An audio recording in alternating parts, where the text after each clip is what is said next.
خالد صاحب کا کام ہے، ماشاءاللہ ان کا نام ہے، تو آپ لوگ کی لائن لگی رہتی ہے، بہت سے افراد جو متمدی ہوتے ہیں وہاں پر پڑھنے کے لیے واپس جاتے ہیں. لیکن آج کورونا کے بعد سے خاص طور سے اکثر مدارس ایسے ہیں کہ وہ واقعی وہ داخلوں میں منتظر ہیں، جیسا کہ حضرت نے بھی بیان کیا ہے. ہمارے پاس وافر مقدار میں روم بھی رہتے ہیں، بلڈنگ بھی موجود ہے، لیکن خالی پڑی رہتی ہے. اگر ہم لوگ اسکول کے ساتھ مدرسے کے ساتھ اسکول چلانا ہے تو پوری ترتیب آپ کے سامنے آ جائے گی کیسے کرنا ہے.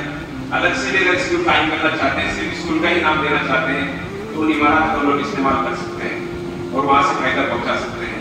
آپ کو معلوم ہے کہ ہمارے علاقے میں خاص طور سے جبکہ حضرت نے بتایا کہ ہر گھر تک مدرسہ جڑا ہوا ہے، ہم لوگ ہر گھر تک جڑے ہوئے ہیں، پھر بھی جو لوگ اپنے آپ کو اچھا سمجھتے ہیں، پڑھے لکھا کہتے ہیں اور جن کا شمار اچھے گراؤنڈ میں ہوتا ہے، وہ اپنے بچوں کو ہمارے حوالے نہیں کرتے ہیں. وہ کوشش کرتے ہیں کہ ہمارا بچہ اسکول میں جائے، کسی اچھے انگلش میڈیم میں جائے، جو زیادہ سے زیادہ فیس ہمارا بچہ وہاں جائے تاکہ ہماری تعریف ہو اور ہمارا نام ہو کہ اس کا بچہ وہاں پڑھتا ہے.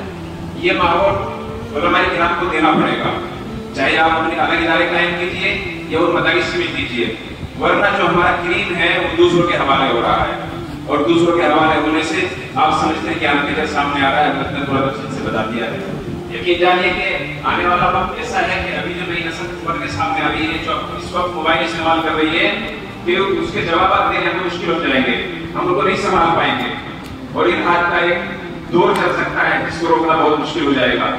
بہت زیادہ ابھی تو جو نوجوان ابھی ہمارے سامنے ہیں وہ کہیں نہ کہیں تھوڑی بہت شرم یاد رکھتے ہیں، بڑوں کی رکے ہوئے ہیں، لیکن آنے والی جو نسلیں ہیں ان کو روکنا مشکل ہو جائے گا اگر علماء کرام نے اس کی فکر نہ کی. علماء کرام کو ہر حال میں آنا پڑے گا. علماء کرام بھی اس قوم کو آگے لے جا سکتے ہیں، اس نسل کو بچا سکتے ہیں.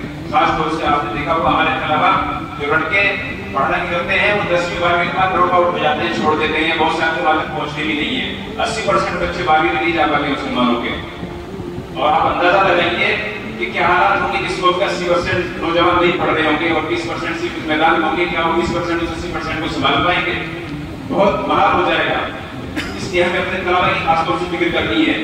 مولانا بتاتے ہیں کہ کاؤنسلنگ کے سلسلے میں ذہن سازی برابر کرنی ہے.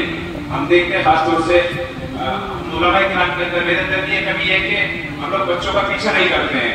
ہمارے مدرسے سے کسی بچے نے اس کیا کہاں جا رہا ہے جانے دیجیے، ہمیں کچھ پتا نہیں ہے. ہمارے بچے سے کہ ہمارے مدرسے سے کوئی عالم ہوا جانے دیجیے کہاں جا رہا ہے، اس سے کوئی